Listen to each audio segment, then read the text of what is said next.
하나님의 말씀은요, 마가복음 11장 1절에서 11절 말씀입니다. 마가복음 11장 1절에서 11절 말씀, 우리 다 같이 한 목소리로 읽습니다. 그들이 예루살렘에 가까이 와서 감난산 벳바게와 베다니에 이르렀을 때에 예수께서 제자 중 둘을 보내시며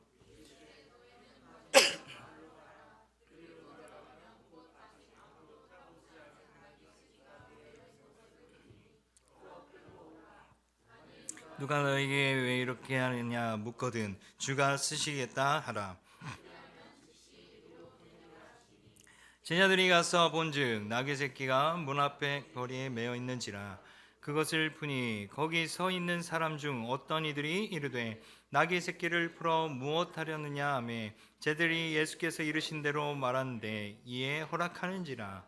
나귀 새끼를 예수께로 끌고 와서 자기들의 겉옷을 그 위에 얹어 놓음에 예수께서 타시니 많은 사람들은 자기들의 겉옷을 또 다른 이들은 들에서 벤 나뭇가지를 길에 펴었으며 앞에서 가고 뒤에서 따르는 자들의 소리 지르되 호산나 찬송하리로다. 주의 이름으로 오시는 이여 찬송하리로다. 오는 우리 조상 다윗의 나라여 가장 높은 곳에서 호산나 하더라. 예수께서 예루살렘에 이르러 성전에 들어가사 모든 것을 둘러보시고 때가 이미 저물매 12 제자를 데리시고 베다니에 가시니라. 아멘. 우리 주변 바라보시면서 인사합니다. 사랑하고 축복합니다. 네.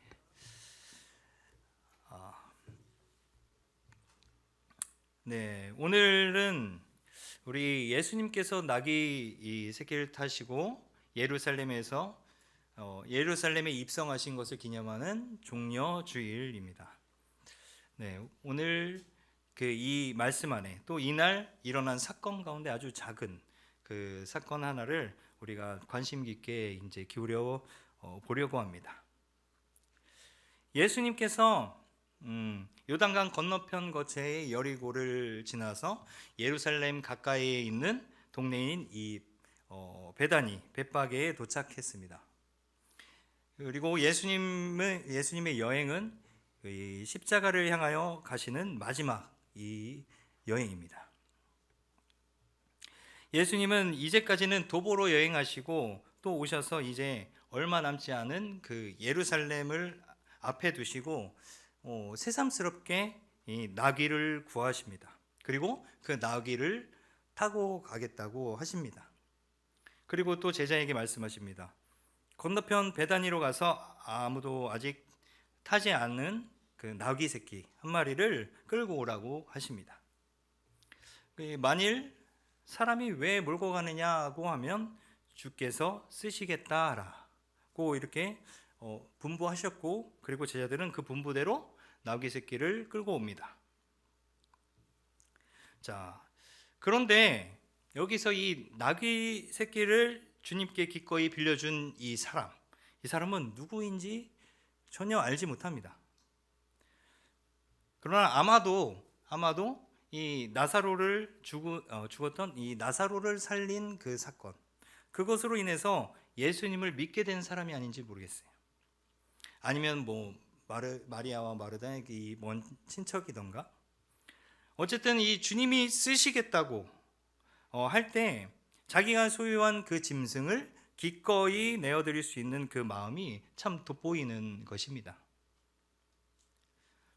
그래서 그가 예수께 아무도 타보지 아니한 이 나귀 새끼를 이게 빌려드릴 때 그 어떤 이해관계를 계산하고 한 것이 아니라, 뭐 예를 들어서 제자들처럼 예수께서 이제 그 영광의 보좌에 앉으실 때 자신들이 그 한 자리를 차지하려고 그 기대하는, 또 그 기대를 갖고 이 나귀 새끼를 빌려드린 이런 마음은 분명히 아닐 겁니다.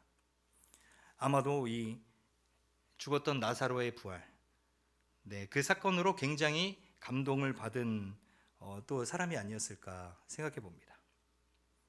그래서 주님께서 자기의 나귀를 쓰시겠다고 이렇게 하자 즐거운 마음으로 그 요구에 응답을 합니다. 네, 우리 사람은요, 우리 인간은 지극히 이기적이고 또 뭔가 이해타산에 밝을 때도 있지만 이 신앙 속에서 이 감동, 그 감동을 받을 때는 아낌없이 나의 소유, 나의 것을 신앙의 그 대상에게 드릴 수가 있습니다. 살아계신 하나님을 섬기는 이 신앙과 그리고 우상을 숭배하는 이 신앙의 모양이 어떤 면에서는 아주 비슷한 부분이 있어요. 그러나 근본적인 그 차이점이 있는데 바로 우상 숭배는 어디까지나 그 이기적이고 일방적인 것이지만 하나님에 대한 신앙은 이기심이 없는 그 헌신이고 이 상호 인격적인 관계 속에서 이루어지는 데 있다는 것입니다.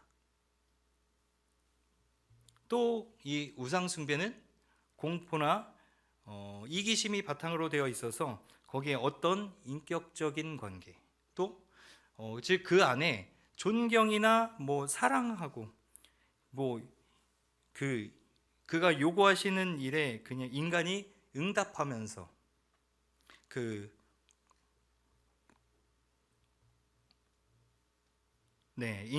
인간적인 그 교제를 바탕으로 하는 것입니다. 이스라엘 백성이 여호와 하나님을 다른 신보다 높고 크신 분이라고 한 것은 그 하나님이 때때로 이스라엘의 그 요구를 들어주시고 또 이스라엘이 그 하나님의 요구에 응답하도록 열심히 힘써 왔기 때문입니다.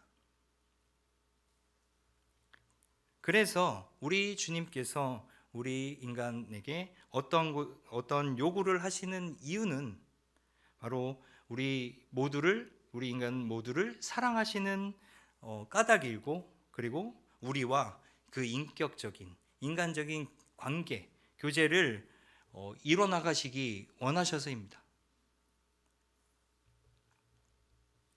이제 우리가 학창 시절 또 지금 이를 생각해 볼 때 저만 하더라도 학교에서 이제 꼭 선생님이 들어오시잖아요. 저는 이 중학교 입학할 때 키가 굉장히 작아서 이 앞자리에 앉았었는데 그때 이제 선생님이 항상 들어오셔서 출석을 부르시는데 꼭 여기다가 펜을 꽂고서 출석할 때 꼭 펜을 달라고 요구를 하셔요. 이제 저는 그때는 좀 T의 기질이 좀 있었는지 이게 이해는 안 됐었는데 아무튼 그 펜을 달라고 요구하시는데 이제 제가 그 고학년일 때는 선생님 펜 여기 있잖아요. 이렇게 했었더라고요. 근데 더 이제 어릴 적 과거로 돌아가고 저학년 때 되니까 저뿐만 아니라 선생님이 펜을 찾으실 때 저와 제 옆에 친구들이 서로 자기 것을 선생님께 드리려고 하는 이런 모습이 기억나는 거예요.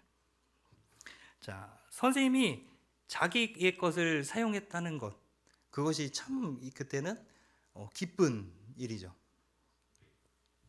이런 관계를 통해서 이 사제지간의 존경과 사랑이 싹트듯이 마찬가지로 하나님과 우리와 이 관계 가운데서도 우리에게 무엇인가 요구를 하시면 그것은 하나님의 사랑과 관심을 우리에게 보여주시는 것이라는 거예요. 그리고 우리의 기쁨으로써 하나님께서 그 교제를 갖길 원하신다는 거예요. 이 말씀 안에서 또 인물들을 통해서 보면 아브라함이 있습니다. 아브라함이 100세에 얻은 이 아들을 제물로 바치라고 요구를 받았을 때 우리의 생각은 어떻습니까? 당연히 그것을 이해할 수 있을 만한 상황은 아니지만 이 아브라함은 여기에 뭐 어떤 항의도 없이 묵묵하게 그 요구에 응답을 합니다. 이미 하나님과 아브라함의 그 관계는 이 신뢰와 그 사랑으로 이루어진 그 인격적인 관계로 발전됐음을 우리가 알 수 있습니다. 하나님을 신뢰했고, 또 하나님은 아브라함을 신뢰했고, 아브라함은 하나님을 그 절대적인 이 선한 분으로 확신할 수 있었던 겁니다. 이런 관계는 그 어떠한 장애물이 그 앞에 놓이더라도 끊을 수 없는 관계가 되는 것입니다. 우리 신약에 오면 사도 바울이 있죠. 이 사도 바울도 로마서에서 고백한 사랑이 있습니다. 내가 확신하노니 사망이나 생명이나 천사들이나 권세자들이나 현재일이나 장래일이나 능력이나 높음이나 깊음이나 다른 아무 피조물이라도 우리를 우리 주 그리스도 예수 안에 있는 하나님의 사랑에서 끊을 수 없으리라. 자, 하나님과 이 욥의 관계도 보면 그렇습니다. 사탄이 이 관계를 끊어버리려고 끊임없이 그의 가운데 이제 어려움, 시험을 줍니다. 모든 재물을 빼앗고요, 또 그의 자식도 빼앗습니다. 그러나 욥은 하나님을 원망하지 않고 그 가운데서도 결코 하나님에 대한 그 신앙을 잃어버리지 않았어요. 이것은 하나님의 관계가 어떠한 물질적인 축복, 또 어떠한 세상적으로 원하는 그 복들, 그런 것으로 맺어진 것이 아니라 사랑으로 이루어졌음을 우리가 여기서 알 수 있는 겁니다. 신앙은 바로 이런 인격적인 관계예요.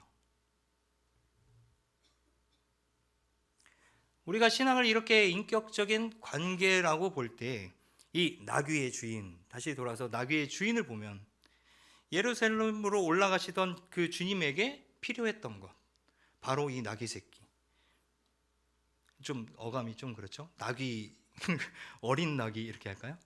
네. 이 어린 나귀, 그것을 서슴지 않고 그 요구에 응했던, 그것은 얼마나 이렇게 주님에 대한 그 열렬한 신앙을 가졌던가, 이것을 엿볼 수 있는 거죠. 또한 반대로 이렇게 우리의 이 불신앙의 마음을 볼 때, 우리가 주님과 더불어서 거룩한 교제를 한다고 하면서 주님의 요구에는 일체 응하지 않는 이런 모습의 을 통해서 알 수 있겠죠. 뭔가 반대로 자기의 요구만 내세우고 주님께 막 졸라대고, 그리고 이루어지지 않으면 원망하고 불평하고, 내 요구만 철저하게 내세우려고 하고, 주님이 원하시는 일에는 지극히 적은 일이라도 어떻습니까? 주님 죄송해요, 제가 좀 사는 게 바빠서. 주님 죄송해요, 제가 몸이 조금 안 좋아서. 그렇게 막 사양하고, 때로는 비겁하게 또 주저하고, 때로는 못 들은 척 이렇게 외면해 버리는 거. 오늘 그래서 제가 어떠한 시 하나를 이렇게 주보에 실었습니다. 여러분들 함께 보면서 한번 제가 읽겠습니다. 눈으로 따라오세요. 너희 날 주라 부르면서도 따르지 않고, 너희 날 빛이라 부르면서도 우러르지 않고, 너희 갈 길이라 부르면서도 걷지 않고, 너희 날 삶이라 부르면서도 의지하지 않고, 너희 날 슬기라 부르면서도 배우지 않고, 너희 날 깨끗하다 하면서도 사랑하지 않고, 너희 날 부하다 부르면서도 구하지 않고, 너희 날 영원이라 부르면서도 찾지 않고, 너희 날 어질다 부르면서도 오지 않고, 너희 날 존귀하다 하면서도 섬기지 않고, 너희 날 강하다 하면서도 존경하지 않고, 너희 날 의롭다 부르면서도 두려워 하느니, 그런즉 너희를 꾸짖어도 나를 탓하지 말라. 자, 어떻습니까? 하나님은 우리를 위하여 그의 전부를 주셨어요. 전부. 이에 응답하여 우리는 이제 전부를 드리는 것이 어떻습니까? 마땅한 일이에요. 우리가 그렇게 전부를 내어드릴 때 그때에 이 신앙이 싹을 트는 것입니다. 주님의 요구에 응답해서 전부를 드리지 않고는 이 진정한 사랑 관계가 이루어질 수가 없어요. 하나님과 이스라엘 백성의 이 관계를 이 부부의 관계로 표현을 합니다. 또 만약에 청년들은 이것을 완전히 이해하기는 아직이지만, 이 부부의 관계란 서로 그 전부 자신의 것을 내어줌으로써 이루어집니다. 거기에 조금이라도 자기가 뭔가 가리거나 남기는 것이 있다면 그 관계가 올바로 형성될 수가 없는 것이죠. 자, 그런 것에 있을 때 이것에 빗대어 보면 우리는 어떻습니까? 이미 이 부부 관계가 금이 간 것입니다.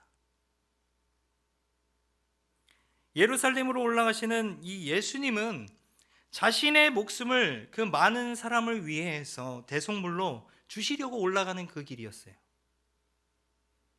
이렇게 자기의 생명까지도 주려고 하셨던 이 예수님에게 이 나귀, 어린 나귀를 바친 그 베다니의 사람, 얼마나 위대한 신앙입니까? 우리가 정말 진심으로, 진정으로 주님과 교제를 나누고자 한다면 언제든지 우리가 기쁨으로 그 주님의 요구에 응답할 수 있어야 합니다. 그래서 이사야 예언자는 환상 가운데 하나님의 그 영광을 배웠고 두려워할 때 하나님께서 그의 죄를 사하여 주심을 체험하였고, 그래서 이렇게 고백합니다. 내가 누구를 보내며 누가 우리를 위하여 갈꼬라는 이 주님의 목소리에 이렇게 응답합니다. 내가 여기 있나이다. 나를 보내소서.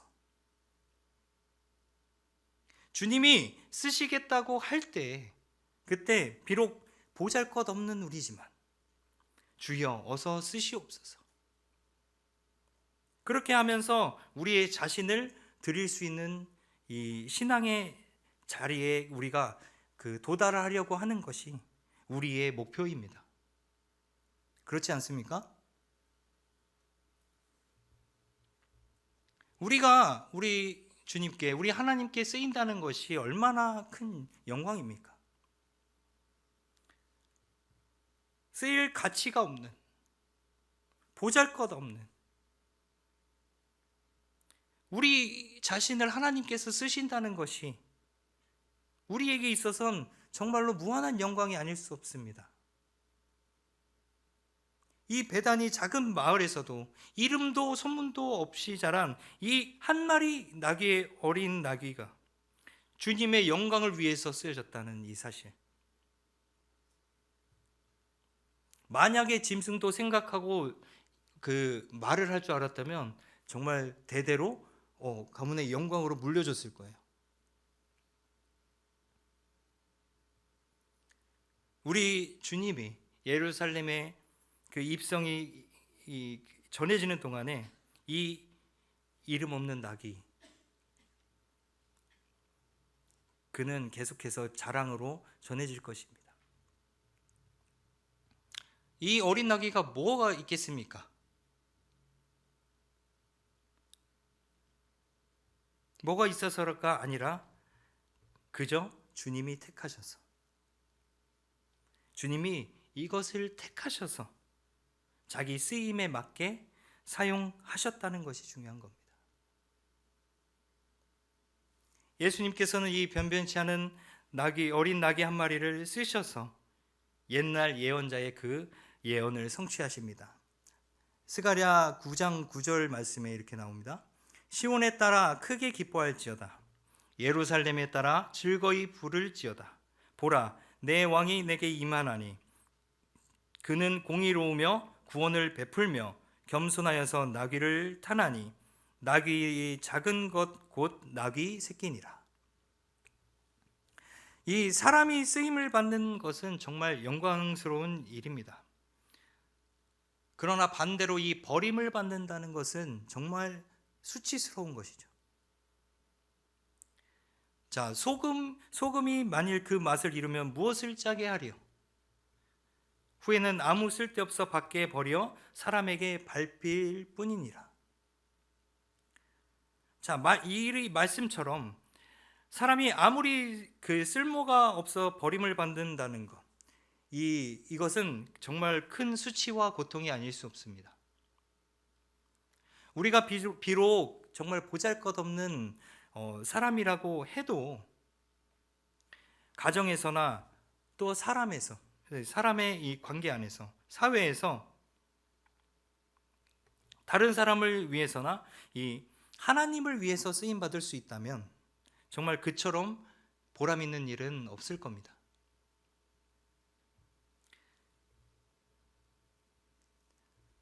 그리고 가장 불행한 사람이 있다면 아무도 그의 가치나 존재를 인정해 주지 못할 만큼 그 버림을 받은 사람일 거예요. 그러나 예수님께서는 오셔서 그 택하여 쓰신 그 인물들, 우리 성경 안에 그 인물들을 보면 결코 처음부터 어떤 위대한 신앙을 가진 그런 사람들은 결코 아니었습니다. 사도 바울의 이 말대로 지혜 있는 자나 능한 자나 문벌이 좋은 그런 사람들은 아니었습니다. 오히려 세상에서는 멸시와 천대를 받은 사람이었고 약하고 보잘것없는 사람들이었습니다. 그런데 하나님께서는 이 지혜 있는 자들을 부끄럽게 하시려고 세상의 어리석은 이 사람들을 선택하시고 강한 자들을 부끄럽게 하시려고 세상의 이 약한 사람들을 택하셨습니다.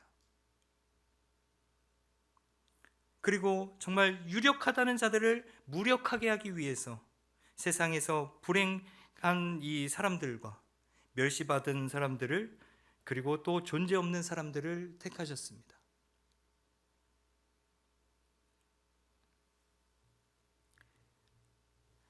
장인이 버린 돌이 집 모퉁이에 요긴하게 이제 쓰이는 그 머릿돌이 된다는 그 말씀대로 우리 사람이 쓰지 못할 것이라고 다시는 정말 고쳐 쓰지 못할 것이라고, 또 이렇게 버려진데도 하나님의 손에 쓰여질 때는 정말 놀라운 기적의 역사를 이루게 됩니다. 주님이 쓰실 때는 이 보잘것없는 보리떡 5개와 물고기 2마리로 큰 기적을 이뤄냈습니다. 때로는 깡패나 살인자와 같이 그런 험한 사람일지라도 주님이 들어 쓰심으로 놀라운 전도자가 된 그 일회들이 있습니다. 하나님은 다른 사람이 할 수 없는 일을 했던 겁니다.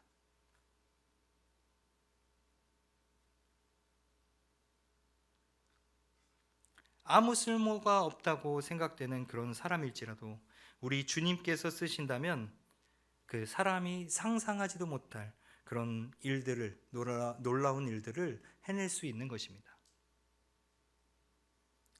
이런 의미에서 우리 주님께, 우리 하나님께 쓰임 받는다는 것, 우리가 이것을 더욱 영광으로 생각하고 영광으로 우리가 여겨야 합니다. 자, 주님은 오늘도 우리를 향해서, 여러분을 향해서, 또 저를 향해서 이렇게 말씀하십니다. 오늘 내가 너를 쓰겠다. 오늘 내가 너를 쓰겠다.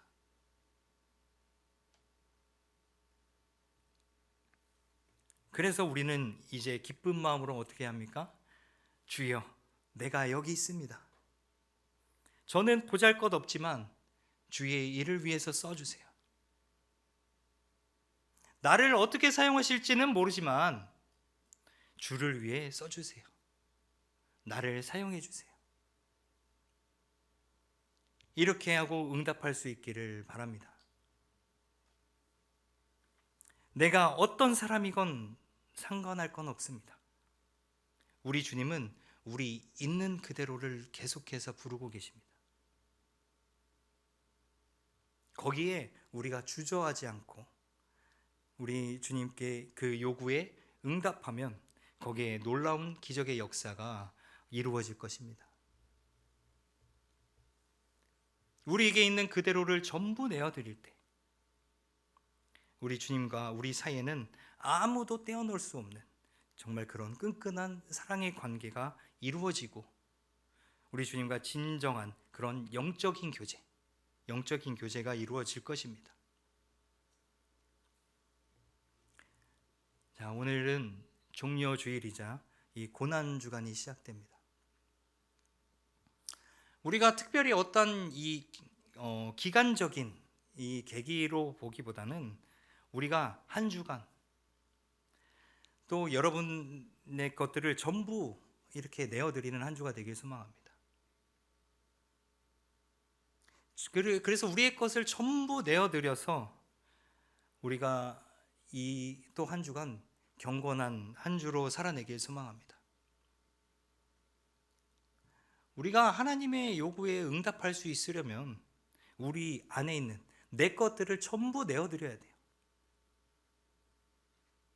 그리고 전부 내어드려서 비워내야만이 이 하나님의 그 요구하심에 우리가 언제든지 응답할 수 있는 준비가 되어 있는 겁니다.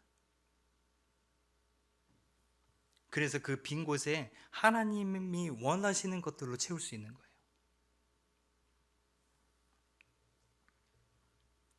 그래서 이번 한 주간,